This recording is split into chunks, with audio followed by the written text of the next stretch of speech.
예수님의 사랑을 어디다가 비교할 수 있을까요? 흔히 하는 말처럼 하늘만큼 땅만큼 이렇게 표현한다고 그래서 예수님의 사랑을 다 표현할 수 있을까? 아니죠. 근데 우리 인간으로서는 하늘만큼 땅만큼 더 이상 표현할 길이 없습니다. 근데 우리가 마태복음 5장 43절 이하의 말씀을 통해서 예수님의 사랑이 어떤 것인가를 확인할 수 있습니다. 44절 말씀 가운데 보니까 여기서 나는 예수님이죠. 너희에게 이르노니 제자들에게 너희 원수를 사랑하며 너희를 박해하는 자를 위하여 기도하라. 그와 같이 이야기를 했습니다. 사랑하는 성도 여러분, 혹시 시편 109편을 한번 읽어 보셨습니까? 저는 정말로 미워해야 되는 사람, 정말로 나를 박해하고 원수처럼 여겨야 될 대상이 있다 그러면은 그 사람과는 싸우지 않습니다. 왜? 그것은 내가 이길 자신도 없거니와 예수님께서 가르쳐 주신 방법이 아니거든요. 하나님께서는 원수가 없는 것을 다 내게 맡겨라. 그와 같이 말씀을 하셨기 때문에 이 원수 같은 사람, 그를 위해서 기도합니다. 기도할 때에 하나님 시편 109편 말씀이 그 원수 같은 사람, 나를 박해하는 사람에게 이루어주게 해달라고 그렇게 기도하고 있습니다. 그 내용을 읽어보면은 정말 속이 시원할 만큼 정말 하나님께서 이렇게 내 원수, 내 박해하는 자를 해줬으면 좋겠다 이런 생각이 드는 내용이 다 들어있거든요. 시간 나실 때 시편 109편을 한번 읽어보시기 바랍니다.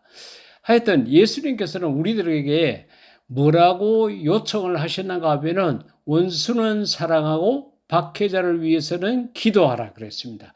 그냥 원수를 용서해라, 잊어버려라. 그러면은 우리가 좀 더 기도하고 거룩해지고 은혜 받고 이러면 그건 좀 가능성이 있는데 원수를 사랑해라. 이것은 우리가 도저히 인간으로서는 할 수 없습니다. 그리고 이유 없이 원인 없이 까닭 없이 나를 박해하는 자들이 있는데 그를 위해서 기도해라. 아니, 내 교회를 위해서 기도하는 시간도 부족하고 내 가족을 위해서 심지어는 내 스스로를 위해서도 기도하지 못하는 모습이 있는데 아니, 나를 박해하는 자를 위해서 기도해라? 상식적으로는 이해가 안 되는데 예수님이 우리들에게 요청하시기로는 원수 사랑하고 박해하는 자를 기도하라. 그같이 말씀하셨습니다. 자, 그렇다 그러면은 도대체 예수님은 어떤 분이기 때문에 우리에게 이런 어마어마한 요청을 하셨는가? 이렇게 생각해 볼 수 있습니다. 자, 예수님은 어떻게 우리를 사랑하셨을까요? 성경 여러 곳에서 말하고 있는데 요한복음 10장 11절 이하 말씀 가운데 보면은 나는 선한 목자라. 그렇죠. 요한복음을 읽어보면은 예수님께서 나는 포도나무요 너희는 가지다. 나는 하늘에서 내려온 생명의 떡이다. 뭐 이렇게 표현을 하셨는데 이 10장 11절 12절에서는 예수님께서 선한 목자라고 하셨습니다. 선한 목자는 양들을 위하여 목숨을 버리거리와 양떼를 잡아먹으러 오는 이리 같은 짐승들이 있었는데 그것을 이제 그 이리 때로부터 양들을 지키고 보호하는데 간혹 이 이리 때에 의해 가지고 목자가 죽임을 당하는 경우도 있습니다. 목숨을 버린 선한 목자가 될 수가 있겠죠.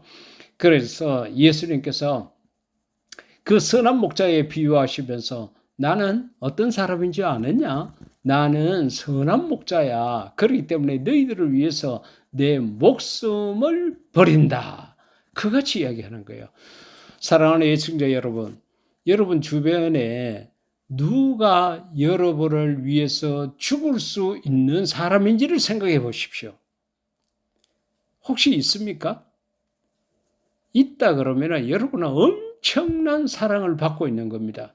예수님께서도 친구를 위해서 목숨을 버리면 그보다 더 큰 사랑이 없다고 말씀하실 만큼 어렵고 힘들어요. 나의 아내, 나의 남편, 나의 형제, 나의 자식들이 나를 위해서 목숨을 버릴 수 있을까? 어렵죠. 어려운 게 정상입니다. 바꿔서 생각해 보십시오. 사랑하는 예청자 여러분들은 누구를 위해서 목숨을 버릴 수 있습니까? 쉽지 않죠. 나를 위해서 예수님이 돌아가셨다 그래도 내가 예수님에게 목숨은커녕 돈 몇 푼, 시간 얼마 내는 것도 인색해 가지고 바쁘다 그러고 내 먹고 살기도 부족하다고 그러고 호주머니를 닫아버리고 마음문을 닫아버리는데 그 예수님을 위해서 내 목숨을 준다. 예수님 눈에 보이는 것도 아니고 이러기 때문에 더더군다나 어렵죠. 정말 어렵습니다. 그런데 예수님께서는 우리를 위해서 목숨을 버리셨습니다. 십자가에 달려서 화목 제물이 되신 거죠. 요한일서 4장 10절 가운데 보면은 그 사랑의 사도로 말할 수 있는 요한이 사랑은 여기 있으니 대단하죠. 사랑이 눈에 보이는 것도 아니고 손으로 잡을 수 있는 것도 아닌데 사랑이 여기 있다고 딱 이야기를 해요. 우리가 하나님을 사랑한 것이 아니요 하나님이 우리를 사랑하사. 할렐루야. 여러분 모든 사랑에는 순서가 있습니다. 결혼하신 여러분 누가 먼저 결혼하자고 옆구리를 찔렀습니까? 순서가 있잖아요.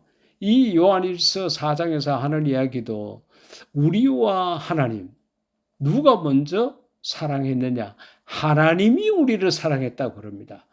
왜? 우리 죄를 속하기 위하여 화목제물로 그 아들을 보내셨다. 그같이 이야기를 했습니다.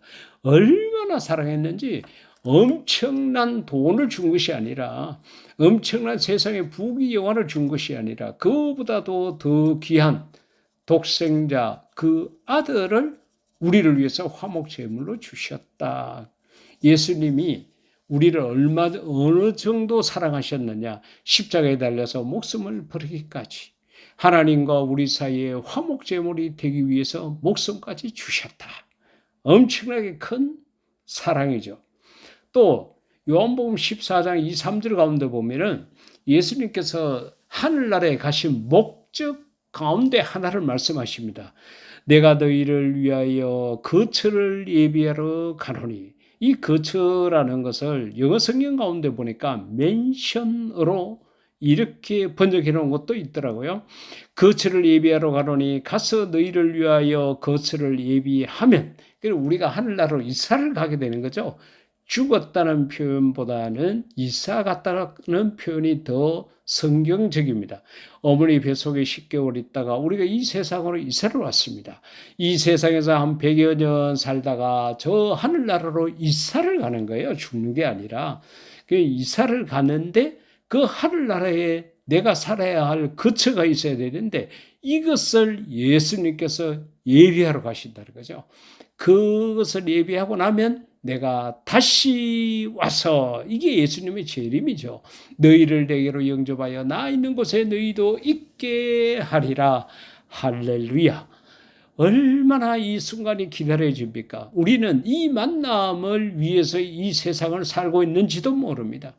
우리가 예수님을 만나서 그저 예수님 저 이주영 목사입니다. 아 그래 너 세상에서 고생 많이 했지. 이렇게 이야기하고 헤어지는 것이 아니라 항상 우리가 주와 더불어 있게 되니까 얼마나 감사합니까? 이 여기에 대한 자세한 이야기는 데살로니가전서 4장 16절 이하에 있습니다. 주께서 호령과 천사장의 소리와 하나님의 나팔 소리로 친히 하늘로부터 강림하시리니 할렐루야. 하늘에서 내려오신다는 겁니다. 사랑하는 시청자 여러분, 예수님의 사랑 생각할수록 가슴이 뛰죠.